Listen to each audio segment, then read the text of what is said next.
Hi, my name is Clint Davis, and this is my companion video for my thesis at Colorado Christian University for the effects of servant leadership on call center employee attrition.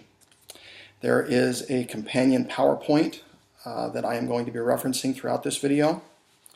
10 slides showing my research into this topic. Before I begin, the reasons that I chose this topic are I spent over 10 years as a project manager for an outsourcing company that was outsourced to AT&T. The job was phenomenal. I enjoyed it very much. However, eventually the day came when AT&T decided not to renew the contract with the company I worked for. It's originally a small call center in Midwest, in Colorado there. And through a series of circumstances, they did try to bring the business back briefly. It lasted briefly, but the end effects are that we were laid off basically twice. The first time was a total layoff. The second time was not so much.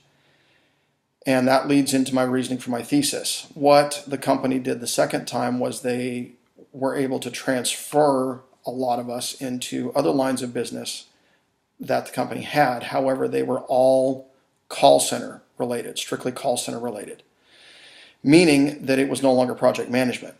It was call center work. And that opened my eyes to really how call center work is conducted, the majority of it. And there were a lot of things there that were very questionable. And I saw the high attrition rate, a lot of the questionable business practices, I believe, contributed to the high attrition rate, and that is also found in my research. So that is the foundation from which my research for my thesis springs. So without further ado, we'll jump right into it. This is my presentation for my thesis on servant leadership and call center turnover.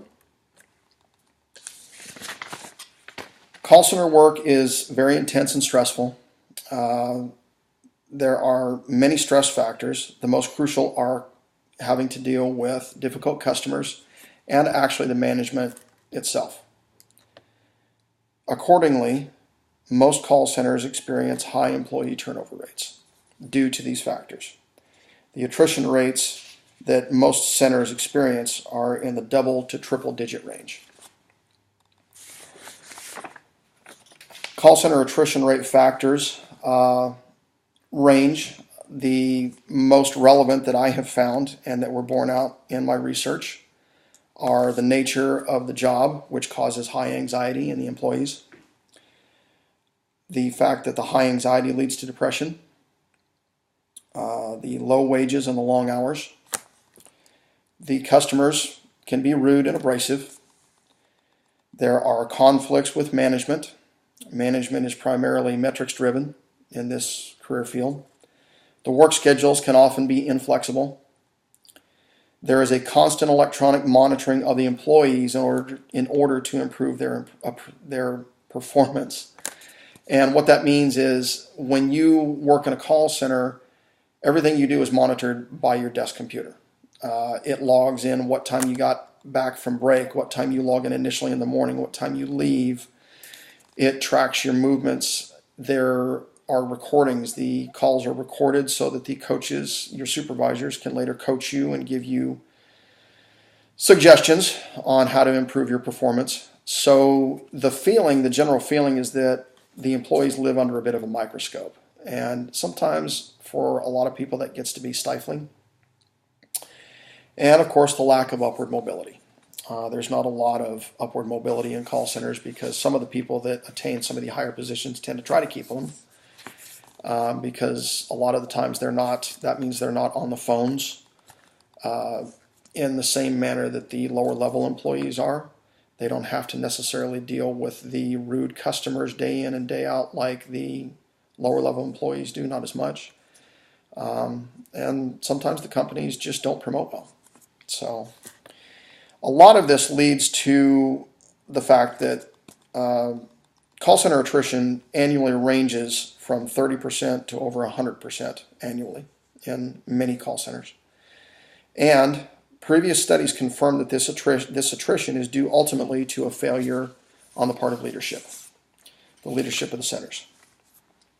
The hypothesis with my thesis was that using servant leadership as a leadership style will decrease call center attrition significantly. And that using servant leadership will increase employee morale, creativity, and innovation, and thereby boosting organizational productivity. In other words, if the employees are happier in their positions, they'll do better, they'll work harder, they'll be more efficient, more creative, more innovative, come up with more creative ideas for the business. And all of this benefits the business in the end. It benefits the productivity in the business and thereby the profits for the business. Servant leadership is a philosophy more than anything else. Jesus was the greatest servant leader in history. There are other notable examples such as Moses, Joshua, David, and Noah, of course. Servant leaders lived to serve others. And one example of this is Jesus when he tells his disciples that whomever wishes greatness must be a servant first to others in Mark 10:43. I've conducted an academic survey. I submitted an email survey to 10 individuals. They are a group of former and current call center employees and leadership from the call center actually that I worked at. It still is in existence. The survey question consisted of just one question. The question asked, what qualities does a good leader need to have?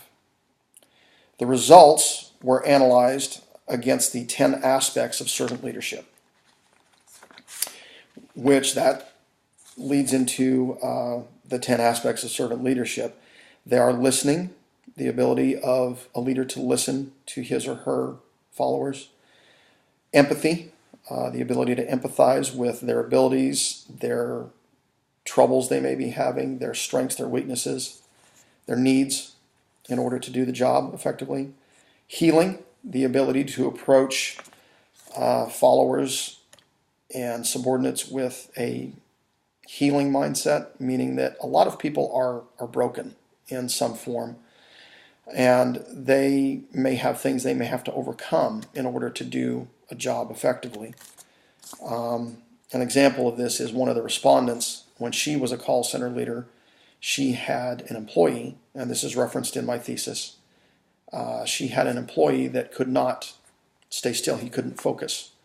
She noticed that he could focus better if he had a hacky sack, and if he could go ahead and use the hacky sack while he was on a phone call, on a conference call, that type of thing.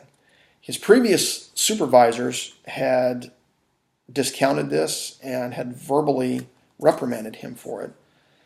And she saw this as an opportunity, and she let him work with the hacky sack, and she saw an actual improvement in his productivity. He was able to focus more, he was happier. It led to a lot of innovation on his part. His morale was better, and he commended her. He said that no one had ever treated him like that before. So that was a healing approach, in my opinion. Awareness is another factor of servant leadership. The ability to be aware of your team and their needs, as well as the effects of the business on your team.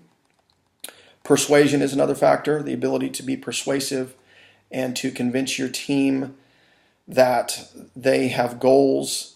In order to achieve the goals of the company, it would be in their best interests, and here's why. Rather than using the authority of your position to basically beat them into submission, that is a huge factor. The next factor is conceptualization, being able to conceive of a mission and vision and the goals of the organization and the company, and to be able to enable and empower the employees to get their buy-in on that mission and vision, and to be able to motivate them thereby to go ahead and achieve those goals. Foresight, which of course is also the ability to foresee not only good things that can come from the hard work of the team, but also obstacles that may be presented, that may be hurdles to be overcome for the employees, and to be able to prepare them for that. Stewardship, which is the mindset of safeguarding the employees. My definition of the stewardship factor is preparing every follower as if they're going to be a leader. In other words, you need to groom them to replace you eventually. That should be the goal. To me, that's stewardship. And finally, commitment to the growth of people. Just committing yourself to being able to help your followers grow and hopefully surpass you. The results of my survey, there were 8 respondents who replied. In all 8 responses, 100%, aspects of servant leadership were confirmed. They were, in some of them, you could correlate the responses with listening, empathy, awareness, and so forth. And in some of them, you could easily see that there were the responses from the people signified all aspects of servant leadership. The respondents listed qualities that identified with all these 10 aspects of servant leadership then. And other actual examples of this in action are the call center Zappos.com and Southwest Airlines. And Southwest Airlines can actually be kind of looked on as a call center because they have employees that have to handle bookings and cancellations and changes, and they deal with a lot of customer clientele on the phone. In conclusion, my research results supported my hypothesis that servant leadership has a positive impact on the employees and reduces call center attrition while improving innovation, creativity, and thereby boosting productivity. Many call centers do not use servant leadership. That is undeniable. The call center that I came from, that I worked at, still does not, and they still exist. They still boast a profit. But in spite of that, notwithstanding, the profit notwithstanding, the question can still be said, at what cost? They still have 100% turnover, and what is that turnover costing them in terms of training and just tribal knowledge that they lose annually? And so as a result of this, I do recommend further research in this field. This is nothing new as far as the field of servant leadership and call center research.